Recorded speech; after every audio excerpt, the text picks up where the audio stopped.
Ceux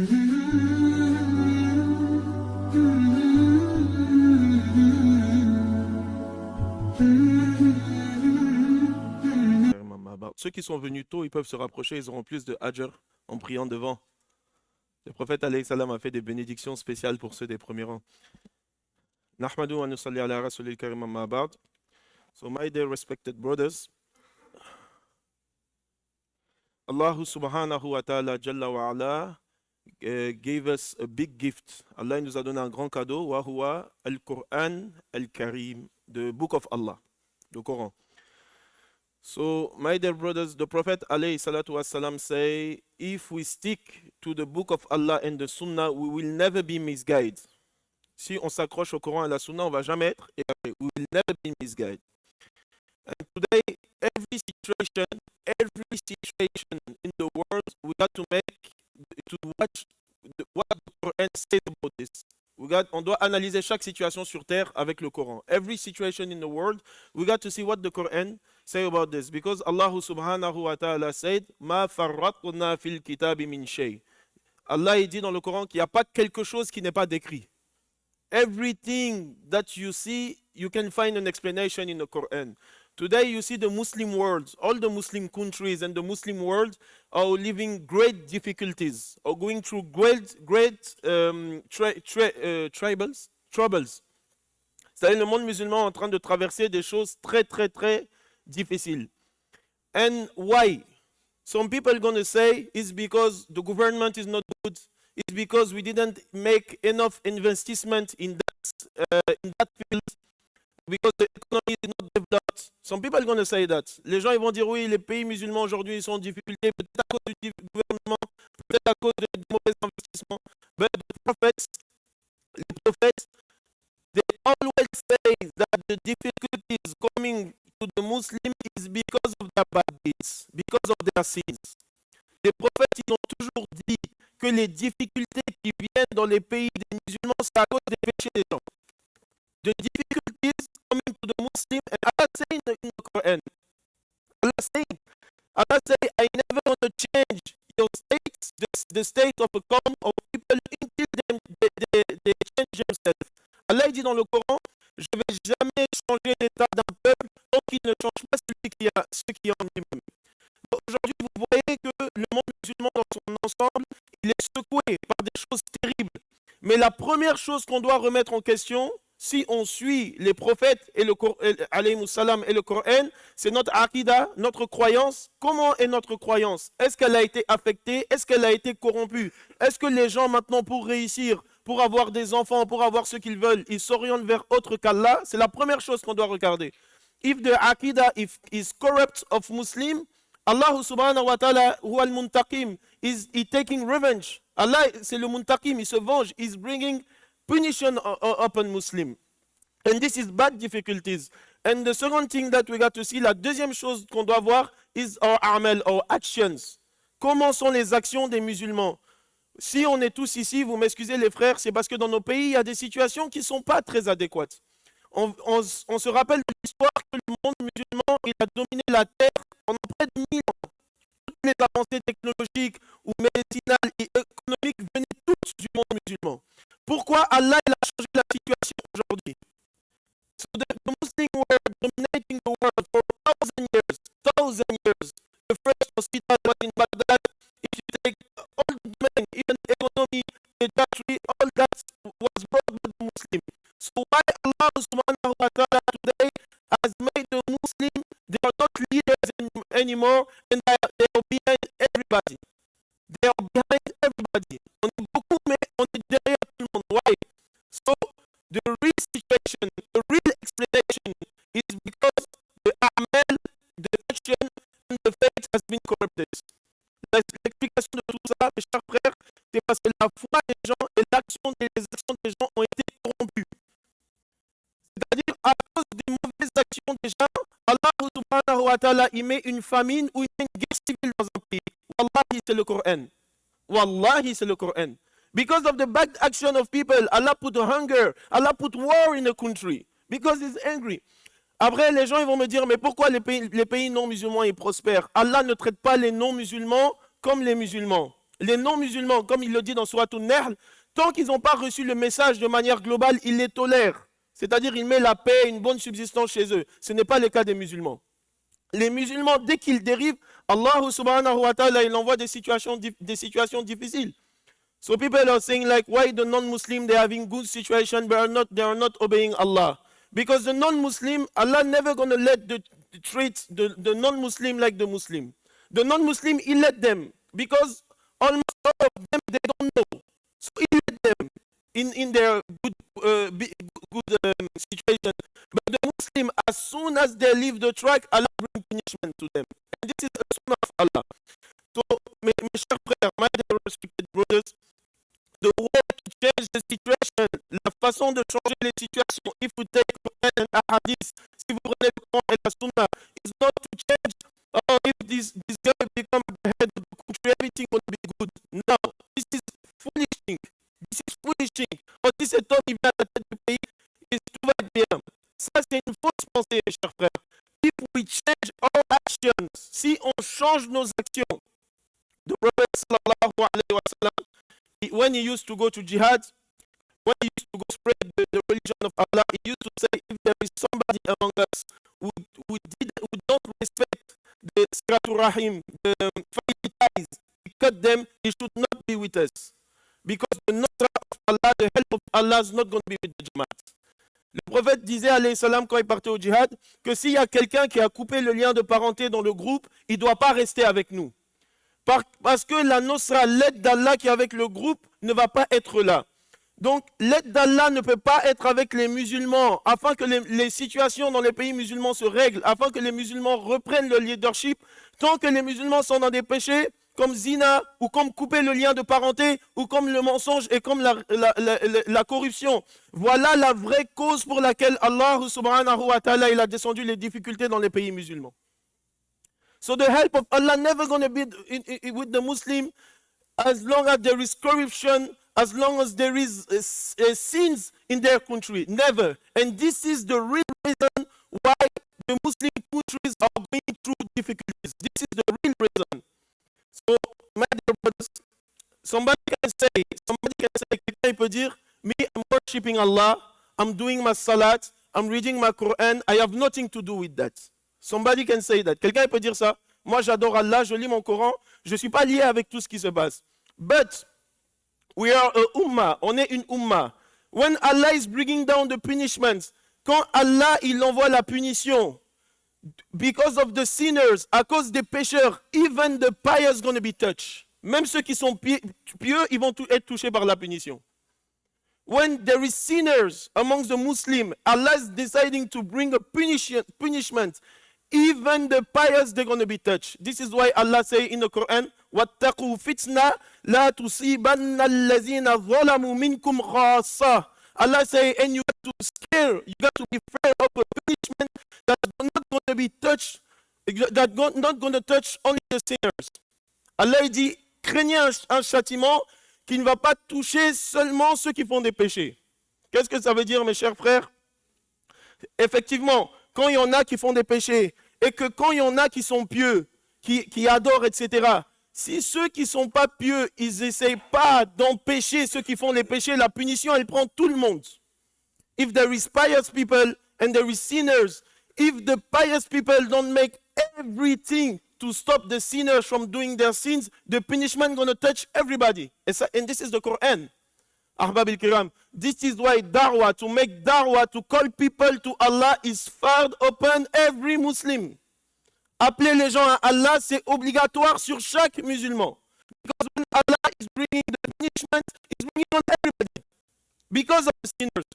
We cannot finish to count the hadith on that. On ne peut pas finir de compter les hadiths sur ça. The Prophet, alayhi salatu wassalam, he told us about a hadith. Le prophète nous a raconté un hadith. 3 people, they were in a cave. Il y avait 3 personnes qui étaient dans une grotte. So a rocks, un gros rocher, he came and closed the cave. Un gros rocher est venu et il a fermé la grotte. So they say, we cannot go out. So what we're going to do, we're going to beg Allah, we're going to ask Allah with our good action, the good action that we have done, we're going to ask Allah with this good action to remove the rock. Donc, ils ont fait doua, chacun a fait doua avec les bonnes actions qu'il avait fait pour que Allah, il enlève le rocher. So the first, he said, the story is too long, but he was paying his employee. It was like a shift, and he was paying in his employee in a good way. The story is too long, but to make a summary. Le premier, il a fait doua, il a dit qu'il a montré à Allah comment, en tant que chef d'entreprise, il payait bien ses employés. Allah, il a un peu bougé le rocher. So when you make this dua, Allah remove the rock a little bit. The second, he could make zina, and at the last moment, he stopped because of Allah. Le deuxième, il pouvait faire zina. Au dernier moment, il a arrêté à cause de Allah. Allah, il a encore bougé un peu le rocher. So the rocks remove a little bit. The third, he was really good with his parents. Le troisième, il était vraiment bon avec ses parents. Il a fait doua à cause de ça. Il made doua, so Allah now remove all the rocks. Allah a enlevé tout le rocher. So the ulama, they are saying, les savants, ils disent, the tafsir of this story, le tafsir de cette histoire, is one of them had no good action. Is one of them was a sinner, they would have been blocked. Is only one of the three was a sinner, the two others would have been blocked because of this one. S'il y avait un seul d'entre eux, c'était un homme qui désobéissait à Allah, les deux autres auraient été bloqués à cause de celui-là. Parce qu'à chaque fois qu'ils ont fait doua, ça s'est juste ouvert un peu. C'est seulement quand les trois ont fait doua que ça s'est totalement ouvert. Donc s'il y avait un d'entre eux, par exemple, qui mangeait du haram ou qui était dans des situations où ses doigts n'étaient pas acceptés, les deux auraient été bloqués à cause de lui. Ça veut dire que s'il y a une partie de la Ummah qui est en train de désobéir, les châtiments qui tombent sur la Ummah vont même toucher les pieux à cause de ceux qui désobéissent. Le prophète il a dit, Allah il va rabaisser cette communauté si elle délaisse ma sunna. Mes chers frères, on se demande aujourd'hui pourquoi après 1000 ans de domination, les musulmans doivent se poser cette question, Wallahi al-Azim. Pourquoi après 1000 ans où Allah a fait d'eux les leaders de la planète, pourquoi ils sont derrière tout le monde en étant plus de 2 milliards? Ils se font dominer des fois par des gens qui ne valent pas 15 millions. Qu'est-ce qui se passe? Qu'est-ce que Allah il attend de nous? Donc quelqu'un il se dit, non moi j'adore, moi j'ai rien fait. Oui, mais est-ce que tu as empêché la désobéissance? So we got to ask ourselves, brothers, why Allah subhanahu wa ta'ala is breathing dhillah, is breathing humiliation upon the Muslim in every makan today? Why? So somebody can say, me, I don't care because I'm worshipping. No. If you're worshipping but you're not stopping the disobedience, if the punishment comes, you're going to be inside it. So da'wah, to make da'wah, to give da'wah to people is far upon the ummah. Allah say, وَلْتَكُمْ مِنْكُمْ أُمَّةٌ يَدْعُونَ إِلَى الْخَيْرِ وَيَأْمُرُونَ بِالْمَعْرُوفِ وَيَنْهَوْنَ عَنِ الْمُنْكَرِ وَأُولَٰئِكَ هُمُ الْمُفْلِحُونَ. Muflihun. Allah il dit dans le Coran que de vous se forme une communauté qui appelle au bien, appelle les gens de ton entourage à la salat. Dans ta prière, tu dis pas ihdini siratal mustaqim, tu dis ihdina, tu dis guide-nous. Ton entourage, appelle-les à la prière, appelle-les à arrêter la désobéissance. Les gens que tu croises, même les non-musulmans que tu croises, c'est notre responsabilité à travers notre comportement et notre bonne parole de les inviter à l'islam. There is no selfishism. In Fatiha, you don't say ihdini, guide me. You say ihdina, guide us. So you got to call people that you know towards Allah. The one who is not praying is fard upon you to tell him to pray in a nice way. The one that is not Muslim with your good akhlaq and good talks is fard on you to call them toward Islam. So my dear respected brothers, this is what we got to understand. C'est ce que on doit comprendre de la situation des musulmans. C'est pour ça dans cette mosquée, on s'organise beaucoup, on aura beaucoup de programmes aussi ce week-end. Et dimanche, spécialement après Maghrib, on a un programme pour savoir comment ceux qui sont en vacances du cégep et de l'école pourront donner du temps à Allah subhanahu wa ta'ala pendant ces vacances-là. Donc, cette responsabilité est très importante. Mes chers frères, au temps des Sahaba, qui est la meilleure génération de l'islam et qui doit être pris comme exemple, au temps des Sahaba, quelqu'un qui priait toute la nuit, qui jeûnait, qui donnait sadaqa, qui faisait toutes les actions de bien, mais qui ne participait pas à l'effort de propager la religion, il était vu comme un munafir. Il était vu comme un munafir.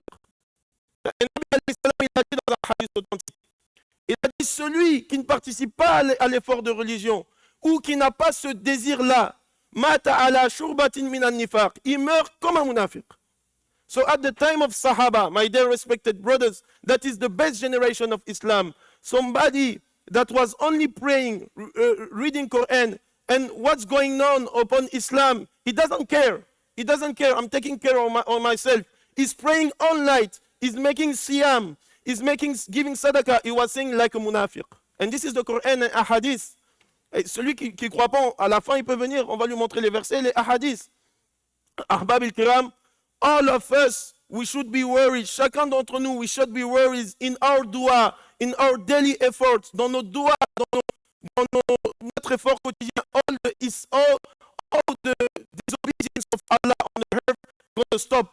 Comment la désobéissance d'Allah va stopper sur terre?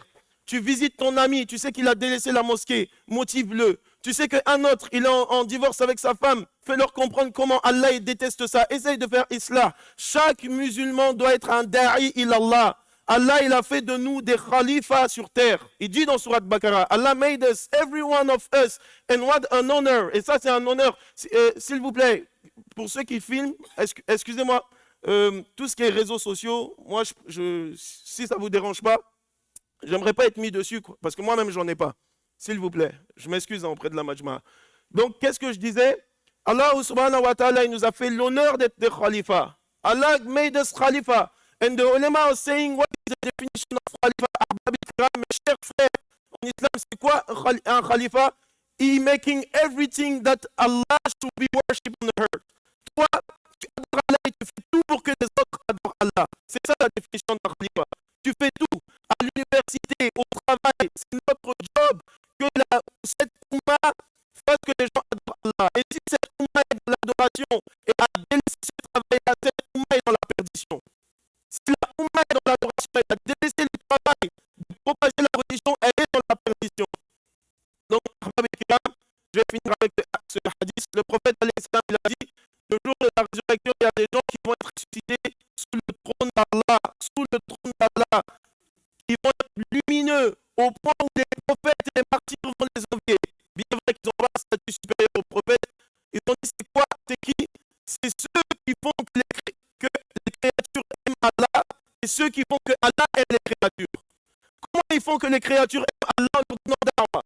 Regarde, Allah t'a créé, Allah il nous a tout donné sur la planète. Qu'est-ce que ça te coûte de le prier? Allah subhanahu wa ta'ala, c'est lui qui a le bonheur. Tu lui fais darwa, il va aimer Allah. Et comment Allah va commencer à l'aimer? Quand lui va commencer Allah, quand lui va commencer à aimer Allah, il va commencer à adorer. Donc à partir de ce moment-là, Allah va l'aimer. Tu es un lien entre Allah et ses créatures. We got to be the link between the creation and Allah. We make Allah love people by dua, by da'wah, and we make people love Allah subhanahu wa ta'ala, jalla wa ala. So my dear respected brothers, this responsibility is important. Et why the Muslim khayra umma? Pourquoi les musulmans c'est la meilleure communauté? Why is not the Banu Israël?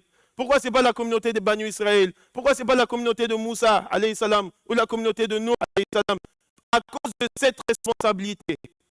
À cause de cette responsabilité. Omar ibn al-Khattab radiallahu anhu dans le tafsir de Kuntum khayra ummatin ukhrijat linnas ta'muruna bil ma'ruf wa tanhauna 'anil munkar wa tu'minuna billah. Omar il a dit, celui qui n'est pas cette cause de guider pour les gens, qui ne fait pas tout pour propager l'islam, même si les musulmans ne rentrent pas dans la meilleure communauté. C'est Omar ibn al-Khattab qui l'a dit, radiallahu ta'ala an, dans le tafsir. The one who doesn't make the effort so people can worship Allah, people can go back to Allah, Omar say, he doesn't enter in this ayah. So every one of us, me the first, chacun d'entre nous, he has the capacity. Il a la capacité to make this effort of da'wah. De faire cet effort, to be a means that people are going to worship Allah.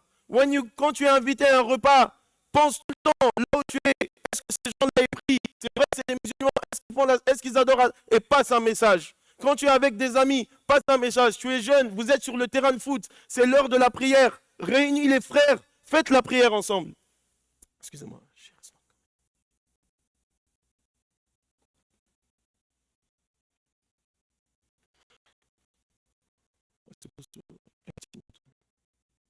So everywhere you are, be a means of da'wah. story, a lot of brothers heard about it, but that happened to us, and that's a story that really touched me. We were giving dawah in a place named Degir. In a place named Degir, it's not far from here. And we saw a youth, like 20 years old, and we talked to him, and then he came with us, he prayed with us, he listened to the hadith with us. And when he came back home, his mother told us that he say, okay, I'm making tawbah for all my sins.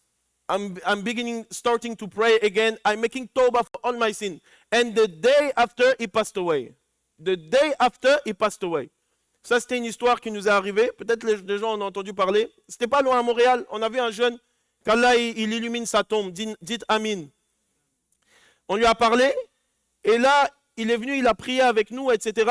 Et il a décidé de faire tawbah. Sa mère nous a dit, quand il est rentré, il a dit à sa mère, j'arrête tout. Et le lendemain, il est décédé. Le lendemain. Donc, mes chers frères, chacun d'entre nous, c'est la responsabilité des musulmans au Québec, c'est la responsabilité des musulmans dans le monde entier. Wallahi, un musulman, quel que soit l'effort d'adoration qu'il fait, s'il a délaissé cette responsabilité, aux yeux d'Allah, c'est un pécheur. De propager la religion. Partout où il est, il doit propager la religion. Motiver les gens à délaisser le haram, motiver les gens à revenir à la prière. J'espère que Allah subhanahu wa ta'ala va nous donner à chacun d'entre nous la capacité de faire ces actions, Inch'Allah. Donc demain soir, vendredi soir, ici on a un cher Moussa qui vient, c'est l'imam de Masjid al-Ansar. Et dimanche soir, ça c'est pour spécialement la jeunesse, mais tout le monde est invité. Tout le monde est invité. Dimanche soir, après Maghrib, on a un discours ici pour savoir comment les jeunes vont donner leur temps pendant les vacances. Je m'excuse, on attend le cher, il va être là normalement.